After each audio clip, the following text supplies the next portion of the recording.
welcome to the Sunday service of the Unitarian Universalist Fellowship of Lake Norman.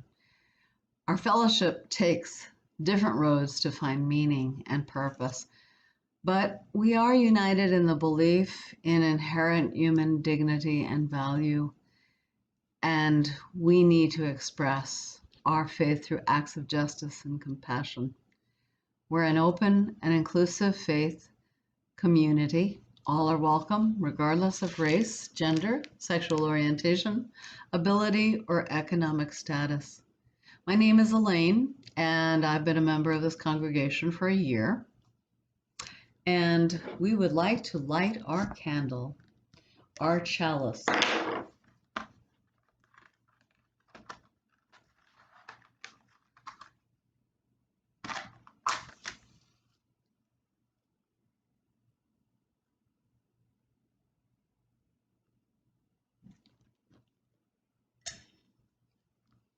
We light our flaming chalice to illuminate the world we seek and the search for truth. May we be just, and in justice, may we be loving. I'm pleased to introduce our speaker, Laurie Walker. We're very happy to have her with us today. Laurie is a member of our congregation and a charter member of the Unitarian Universalist Fellowship. This morning, she'll be sharing a reflection on mat, shovel, and shoes, a reflection on self-care for the new now. And now, Laurie Walker. I begin our reflection this morning with a song from our hymnal called "We Are a Gentle, Angry People."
If you know it by now, please sing with me.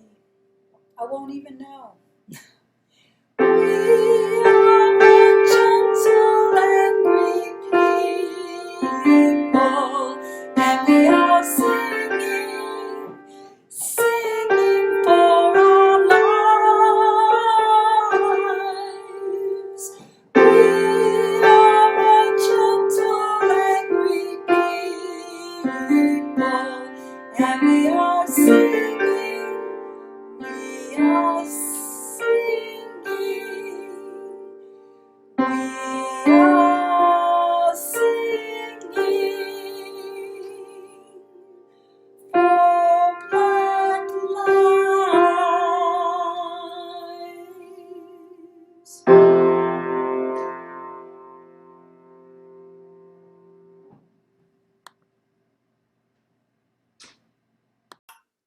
We are singing for Black lives. Across the nation, we are taking to the streets, having been enraged by the nightmare of a man's murder, one of countless others. Yet the public nature of this heinous crime was one people could not ignore. African-American columnist Darlene Glanton writes in her Chicago Tribune editorial entitled, "White America, if you want to know who's responsible for racism, look in the mirror." She wrote, "White people don't like watching hardcore racism. Even some law and order conservatives are uncomfortable seeing a white cop hold his knee on a black man's neck and squeeze the life out of him. George Floyd's brutal death has rocked the world awake, and I hope people don't go back to sleep again anytime soon." Again, from editorial writer Darlene Glanton. But somehow white people always find a way to get over it. You post your anger on social media to show which side you're on, and while the stories make their way through the news cycle, you and your friends lament how awful racism is. Then before you know it, your drive-by rage is over. You conclude that the terrible incident didn't really affect you directly. So you drift back into oblivion, convinced there's nothing you could do about racist cops or the racist society that breeds them.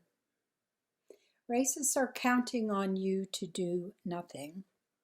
They are certain that before long, you will return to your blissful state of denial where racism is somebody else's problem. And she writes, you will not disappoint them. Folks, we have work to do. The title of my reflection is Mat, Shovel, and Shoes. And it's about getting to work, to make a difference in our world, to make a difference in Black lives, each in our own way. For me, as I shared last week, as an internal practice, I do practices of meditation and prayer, and I shared with you that that's all part of my remembering the deeper connection to this interconnected world. But these are practices of the internal world. This week we talk about that external world.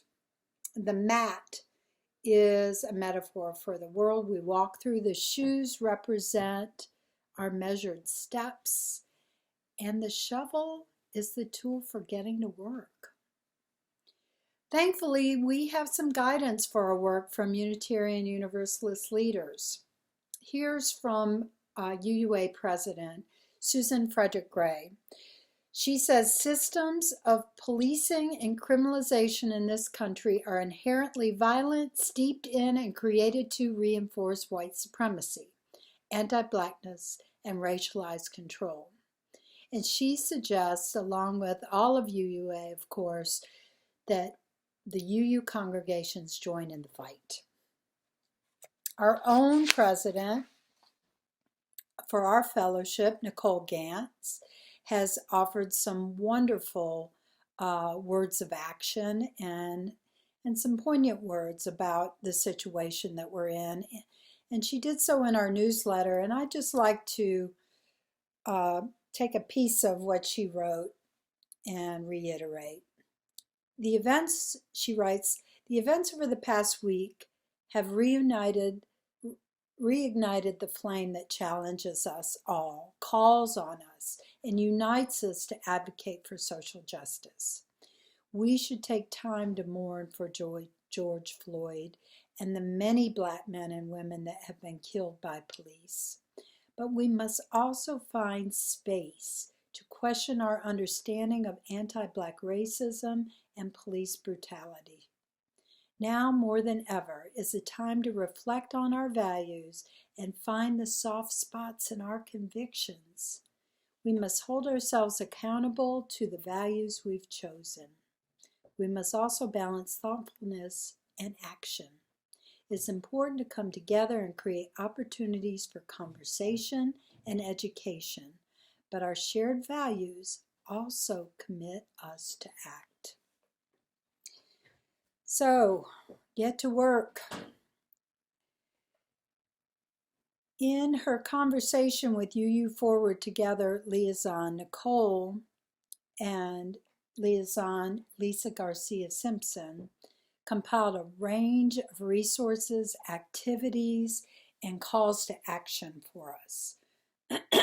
And they bear repeating. She called our awareness to the Movement for Black Lives, a nonprofit organization, and they have what's called a Week of Action, and it's resources that offer social action activities. The two of them also called our attention to the UU Forward Together Action Hour, which is every Friday at 11 a.m., and they make phone calls, write letters, etc. Our local UU faith ministers have been participating in the marches. Reverend Jay Leach, Justin Martin, Amy Brooks, they have put themselves at risk in the marches. In fact, the other night I was watching FaceTime Live as Justin was tear gassed, and I heard the rubber bullets in the background and watched other marchers come to Justin's aid. It was frightening. They are putting themselves on the line for doing the right thing. Usually I would be marching along with others, but in the midst of this pandemic, you may feel like me, I cannot put myself at risk or my family at risk and be in large crowds. Thankfully, there are other ways to help. And going back to the resources that Nicole offered, there's all kinds of levels of risk, from staying at home and writing postcards and doing phone calls, all the way up to doing protests. So there are lots of different activities, and each of us could have the opportunity to make a difference. It often feels, in terms of these issues that we're facing, that it's all just like a little bit too late, a little too late. Over the years, the conversation about racism seems to erupt, and like the columnist wrote, it fades away as our drive-by rage is over. In my own lifetime, I've seen very little change. My own education about white privilege began in 1983 when I was hired as a high school teacher at Harding High School. And that high school at that time really defied all rules of integration. It was predominantly African American, it was predominantly economically disadvantaged, and and the school lacked a lot of resources itself. It was a type of almost a forgotten school, I felt like, in a lot of ways. The students had a lot of struggles, and I didn't really know at the time how to define the experiences of my students. I didn't really know, at the time we weren't talking about white privilege or anything like that. It was a tough time teaching there, and it was one of the toughest jobs I've had in my career, and the job that I love the most. During my 10 years there, I ended up developing a hatred for all of these injustices that my students suffered, and I had a determination to make a difference for my fellow family members.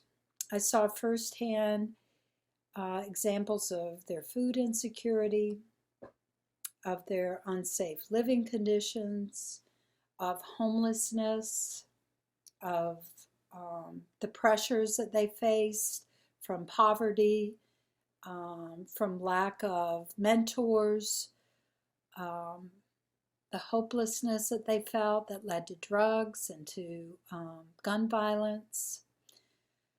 Over time, what initially shocked me when I first came to teach there became sort of matter of fact, as students would show up to class with gunshot wounds, from the night before, or from having been beaten up by parents, by someone in the neighborhood. I would see kids in class afraid to take off their jackets because they had no running water at home, or um, they were afraid somebody was going to take their jacket and then they wouldn't have one anymore, or that they had the same clothes that they had on the day before and they were embarrassed. I heard stories of my young male students who were arrested for simply standing in front of their own home. I remember vividly one story. A student came in um, and the day into class, and the day before he had been arrested at the Queen City movie theater. He had gone there with his girlfriend. She left the movie early to run to the restroom and forgot her pocketbook. He carried it out in the lobby, and before she could come and verify his story, the police had come up and accused him of stealing somebody's pocketbook. And they were very aggressive with him and pushed him up against the wall. It terrified him. He was he was just a young, innocent kid. Um, Calls to parents as a teacher there were almost impossible because phone lines were disconnected for lack of funds to pay the bill. Students didn't have transportation to attend extracurricular activities because their parents rode the bus, and their families didn't have cars. Um, you know, 40 years later, transportation's still an issue in the Charlotte-Mecklenburg school system.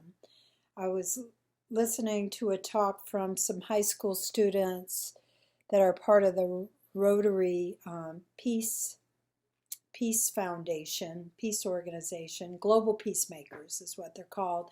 And one of the young women was attending the charter school, and she said there was no transportation for people who want to go to charter schools in Charlotte-Mecklenburg. And I was just astounded that 40 years later, we haven't figured a way to get students to schools of their choice. Is that fair? I don't think so.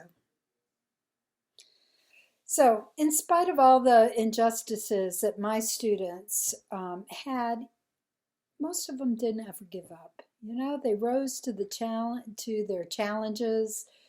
If they were given a chance for positive opportunities, they took them. And really, it for me, it came down to this fact: the difference between one student's sense of hopefulness and initiative, and then another student from the same type of background, their despair, that student's despair. There was always one person standing behind, at least one person standing behind that student who was full of hope. And it was a grandmother, it was an aunt, it was a brother, a big brother, a mentor, a teacher, one person who believed in them, who um, was there for them. And I just think that when we're talking about getting to work, we could be that one person for a young person. That's just another really important way we could be involved. Recently on the website Brain Pickens, Maria Popova wrote an article about a conversation between James Baldwin and Margaret Mead that took place in 1970 in New York City, and it was a 7-hour conversation. Anyway, they talked about so many things, but a lot about civil rights and Black lives. James Baldwin had moved, at that time was living in Paris because he was sick of the persecution in this country. against him as a black man. So anyway, this is something Baldwin said during their talk. He said, we got to be as clear-headed about human beings as possible because we're still each other's only hope. And in this conversation, he also talked about his own responsibility. He said, I've never lynched anybody, yet I am responsible not for what has happened, but for what can happen. It was a remarkable conversation at that time, if you can imagine this white woman and an African American man talking about race. And when at that time, 1970, there was still so much discrimination going on, outwardly. So anyway, I end our talk today with a poem from Yeats. It's called The Second Coming, and it's often quoted during times of trials and tribulations. The powerful lines have been used in different aspects of our culture. In fact, one line, "Things Fall Apart," was made into a masterpiece book that talked about African independence and written in 1958. And then shortly before Robert F. Kennedy became president, he referenced this poem in a warning, and he said, "Indeed, we seem to fulfill the vision of Yeats."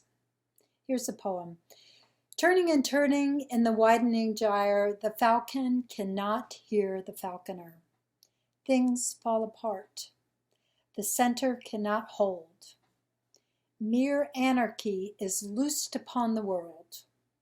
The blood-dimmed tide is loosed, and everywhere the ceremony of innocence is drowned.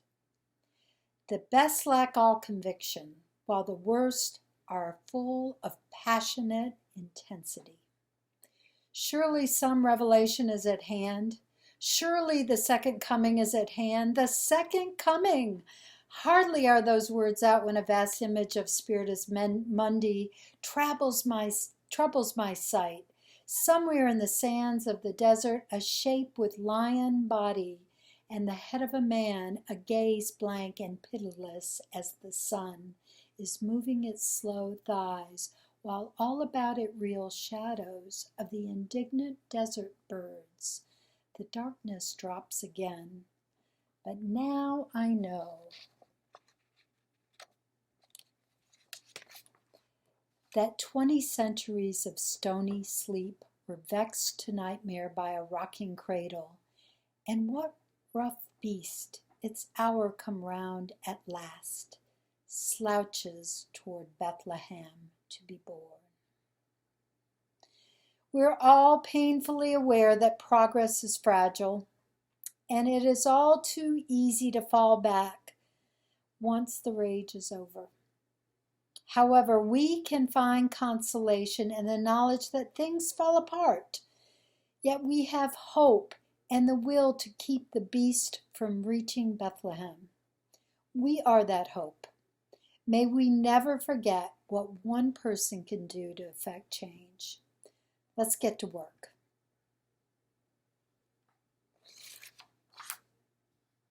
And now Mike Aliki will entertain us with a musical reflection. Greetings, everyone. This is a song by Johnny Nash. I can see clearly now the rain is gone. I can see all obstacles in my way. Gone are the dark clouds that had me blind. Gonna be a bright, sunshiny day. I think I can make it now, the pain is gone. All of the bad feelings have disappeared.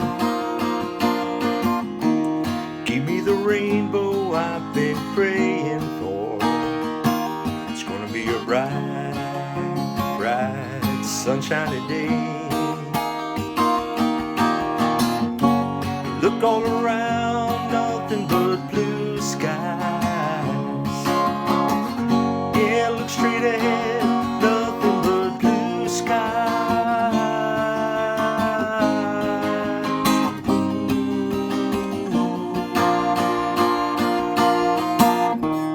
I can see clearly now, the rain is gone.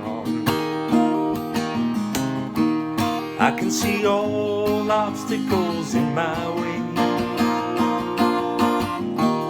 Gone are the dark clouds that had me blind. It's gonna be a bright sunshiny day. Gonna be a bright sunshiny day. It's gonna be a bright sunshiny day. Take care. Thank you for the music, Mike. Thank you, Laurie, also for your good words. If you're a visitor today, we welcome you. We're happy you joined us, and we invite you to chat with our membership chair, Linda Heidenberg. You'll find her email address at the bottom of the screen. Members and friends, we recently sent you a letter about our partnership with UU Forward Together to encourage voter registration. Please see the link in our newsletter to participate in fighting for justice. In our partnership with UU Forward Together, the board is encouraging participation from home. On a social note, we're having Zoom cocktail parties every other Friday evening at 5 p.m. The next cocktail party will be this Friday. Please join us. You'll receive an email invitation with a link to Zoom. Members, please keep your pledges current for our return to normal life. Let's maintain our friendships and enjoy online discussions. Let's move ahead with lives of integrity. In closing, I'd like to offer this song to you.